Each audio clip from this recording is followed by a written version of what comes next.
Welcome back to Great Day Houston. We're coming to you from the Houston Area Food Bank, which has seen a dramatic increase in the need for their services. In just a little bit, we'll tell you how you can help deliver those services. You see the volunteers doing that right now. Or if you are in need of their services, we'll tell you how to put food on the table for free. All right, a lot of people before Harvey hit were having some financial problems. After Harvey, it seems almost impossible. So is there a chance that you might consider bankruptcy? Joining us now is Randy Williams. He's a bankruptcy attorney with Thompson Knight. Thank you very much for joining us. Thank you for having me. All right, let me start with kind of the history of bankruptcy. People came here to settle this nation. Oftentimes they were escaping debt someplace else where they would throw people in prison. We have compassion in this country for people who just can't see a way out financially, and this is a way to protect them. Right. I mean, it's recognized in our system that if you're going to have a capitalist system, that people are going to fail, that sometimes things don't work out the way you want, or just a situation where people can become sick and need help. And so we do have a system that's different from a lot of other parts of the world where the way they usually refer to it is the honest but unfortunate debtor.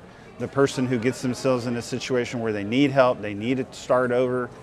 And so that's what the bankruptcy system in this country allows them to do. They can either file Chapter 7 and start over again, get that fresh start, or they can use Chapter 13 if they're having a problem making some payments and get caught up on those. Yeah, the 3 days, you call it divorce, death, or devastation, right? In this case, devastation. So people certainly understand. There are people who can't pay off their homes. They can't pay for two places to live at the same time. They're struggling to make ends meet right now. All right, so questions to ask before filing, and who can file? You got to look at the person's individual case, right? So who's somebody who might have a knee-jerk reaction? I mentioned to you earlier today, we were talking, a friend of mine who's like, I don't know if I can do this. I don't know if I can do this. And when she really looked at it and had a deferment in her payments, like Renee was talking about earlier, in her house note, she's like, okay, I can pull this off. But what are the questions we need to ask ourselves? Well, the first thing that people really need to do is they really need to sit down and do a budget. Most people who end up in financial trouble or having financial difficulties don't actually have a good handle on where their money's going. And because the bankruptcy itself is actually a relatively easy process. I mean, it's intrusive in that it gets very personal, but to get through that process, you fill out some paperwork, you come down for a meeting, and more or less it's all over. But the consequences of it and how it goes into the future with you is what people really need to have in mind. And the only way to make that work is to have that budget, know what money you have available, know what debts you have that you think you have to pay, and then you can sit down with somebody, either an attorney or a CPA, and use that information to figure out, is bankruptcy right for me? Do I just need to do Chapter 7 and start over? Do I need to look at maybe a Chapter 13? So you say 7 and start over, so basically all debts are just forgiven, right? Off, You're seeking to discharge everything and move forward and basically start over again. Okay, and 13, you restructure, or they look at certain things and how they'll be paid? You've gotten behind on a house note, you've gotten behind on your car note, you have money coming in so you can make payments, and you take those past due payments and you put them in a plan and you pay them out over time. So it's like getting a break on your payments in a sense, and kind of a more managed... It gives you more time to do it. You don't necessarily get much of a monetary break, but you do get more time. Okay, and now let's flip to businesses and how they should look at possibly doing something like this. It's going to be the same thing. What do you have in terms of resources? I mean, how has your income been affected by this? Or when do you anticipate you're going to get income back? Do you have the income ultimately that you can work with your lenders? Traditionally, businesses have more leeway with their lenders because they know there's more ups and downs. They don't look at them the same way.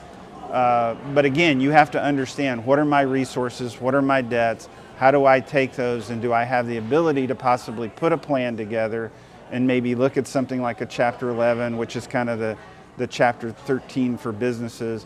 Or is it really at a point where I just need to start this all over again and again, just do the Chapter 7 and get the fresh start? With 11 start? and 13, with that said, you got people in your business, don't you? I mean, people will be monitoring things. Right.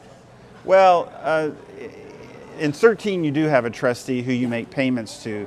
They really don't get directly involved with you in terms of how you're managing your money and doing all the rest of that. They just want your payments to be made to them so they can pay your creditors. Yeah. In Chapter 11, that you run on your own. You still run your business unless for some reason things went awry and you got a trustee appointed. But usually at that point things have gotten so bad that your case is going to get converted or dismissed anyway. All right, if you file for bankruptcy and it's granted, then can you buy a home in the future? Can you get a car loan in the future? How do creditors look at that?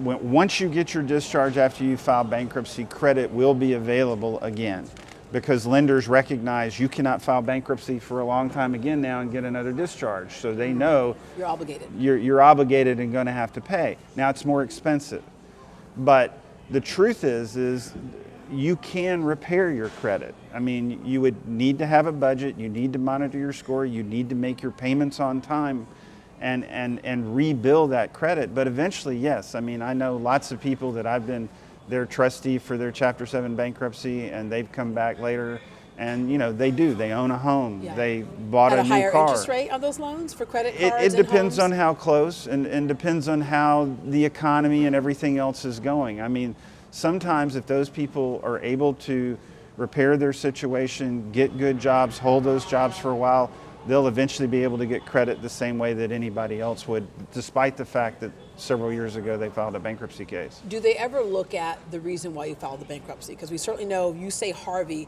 everybody gets it. Right. Sometimes they do. It depends. I mean, the truth is, I mean, bankruptcy is just another one of those notches. And again, they're going to be looking more at what you've done since. Right.